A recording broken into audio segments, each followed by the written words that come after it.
देखिए इसमें क्या हो रहा है। आप समझ रहे होंगे कि प्लांट्स पे पेस्टिसाइड्स डाला जा रहा है। पेस्टिसाइड्स क्या होते हैं? पेस्टिसाइड्स, इनमें कुछ हार्मफुल केमिकल्स होते हैं।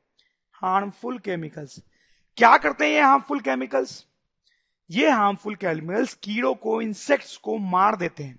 उन इंसेक्ट्स को जो प्लांट्स को हार्म पहुंचा सकते थे। ठीक है, तो प्लांट्स पे पेस्टिसाइड्स डाला जाता है ताकि हार्मफुल इंसेक्ट्स को मारा जा सके। लेकिन आप देखिए क्या होता है, ये जो हार्मफुल केमिकल है वो प्लांट पे भी तो गया, तो प्लांट उसमें से कुछ हार्मफुल केमिकल को एब्जॉर्ब कर लेता है। ठीक है, तो ये जो हार्मफुल केमिकल हमने डाला उसने कीड़ों को तो मारा, लेकिन वो प्लांट में भी थोड़ा सा चला जाता है। ठीक है, अब देखो प्लांट में हार्मफुल केमिकल और भी कई तरीके से जाते हैं, जैसे सॉइल पॉल्यूशन, जैसे कि सॉइल पॉल्यूशन से। सॉइल पॉल्यूशन तो आप जानते हो स्टूडेंट्स क्या होता है।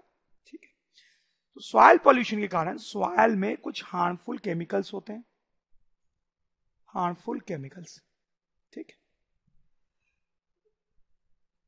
जब ये प्लांट सॉइल से वाटर लेता है तो वाटर के साथ ये हार्मफुल केमिकल्स भी ले लेता है।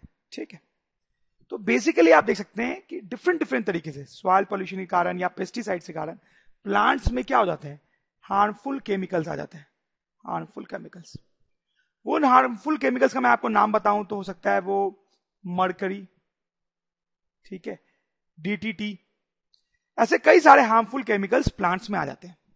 अब आप सोचो कि ये ग्रास हॉपर भैया जब इस प्लांट को खाएंगे तो क्या होगा? ये जो हार्मफुल केमिकल प्लांट्स में थे वो ग्रास हॉपर में भी चले जाएंगे। ठीक है, हार्मफुल केमिकल्स ग्रास हॉपर में भी चले जाएंगे, और फिर इस ग्रास हॉपर को जब दूसरे एनिमल्स खाएंगे तो उनमें भी ये हार्मफुल केमिकल्स चले जाएंगे। ठीक है, तो क्योंकि प्लांट्स में हार्मफुल केमिकल्स आ जाते हैं तो बाकी जो एनिमल्स होते हैं जो इनको खाते हैं उनमें भी हार्मफुल केमिकल्स आ जाते हैं। अब बायोलॉजिकल मैग्निफिकेशन समझने का टाइम। ठीक है, तो ये वाली फूड चेन हमने देखी है, तो आप देखो क्या हो रहा है यहां पे। एक ग्रास हॉपर बहुत सारे प्लांट्स खाता है। ठीक है, फिर एक फ्रॉग बहुत सारे ग्रास हॉपर्स खाता है।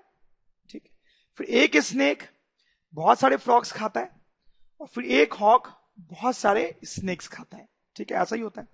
तो अब देखो क्या होगा, सपोज करो एक प्लांट में एक्स अमाउंट का हार्मफुल केमिकल है, तो अगर 3 प्लांट की बात करें तो सब में x x x harmful chemicals होंगे। हम मान लेते हैं कि एक ग्रास हॉपर 3 प्लांट खाता है, ज्यादा भी खा सकता है कम भी खा सकता है, पर हमने मान लिया 3 को खाता है। तो इस प्लांट का हार्मफुल केमिकल इसमें चला गया, इस प्लांट का भी चला गया, और इस प्लांट का भी चला गया।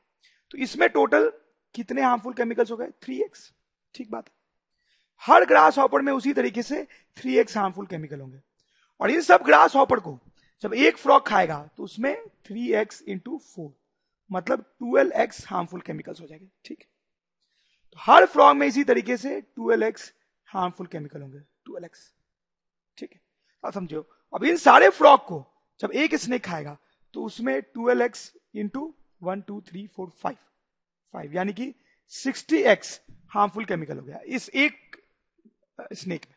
ठीक, तो वैसे सारे स्नेक्स में 60x हार्मफुल केमिकल्स होंगे।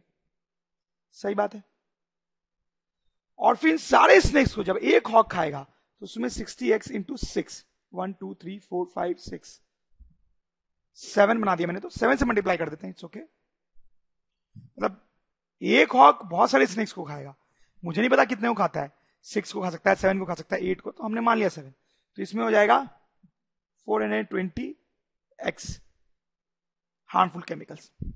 तो आप देख सकते हैं यहां पे क्या हो रहा है, ग्रास हॉपर में, एक ग्रास हॉपर में 3x हार्मफुल केमिकल्स थे, लेकिन एक फ्रॉग में 12x हार्मफुल केमिकल है, लेकिन एक स्नेक में 60x हार्मफुल केमिकल है, और एक हॉक में 420x हार्मफुल केमिकल्स। ठीक, तो जैसे जैसे हम फूड चेन में राइट की तरफ जा रहे हैं, जैसे जैसे हम फूड चेन में राइट की तरफ जा रहे हैं, हार्मफुल केमिकल्स का अमाउंट बढ़ता जा रहा है, बढ़ता जा रहा है।